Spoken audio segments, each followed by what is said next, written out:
आज आपण सरळ व्याज आणि चक्रवाढ व्याज काढायला शिकूया. सर्वात आधी आपण सरळ व्याज काढायला शिकूया. दर साल दर शेकडा 10 दराने 500 रुपयांचे 2 वर्षांचे सरळ व्याज किती? तर त्याचं एक सूत्र असतं, I = P × R × T भागीला 100.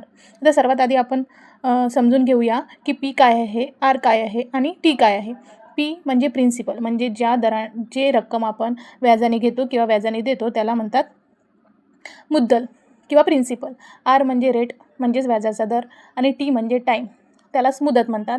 आणि मुदत ही नेहमी वर्षांमध्ये असली पाहिजे. ती महिन्यांमध्ये असेल तर त्याला आपण कन्वर्ट करायचं आहे वर्षांमध्ये. आणि I म्हणजे इंटरेस्ट. तर आता आपण आपल्याकडे P आहे, आपल्याकडे P आहे 500, आपल्याकडे R आहे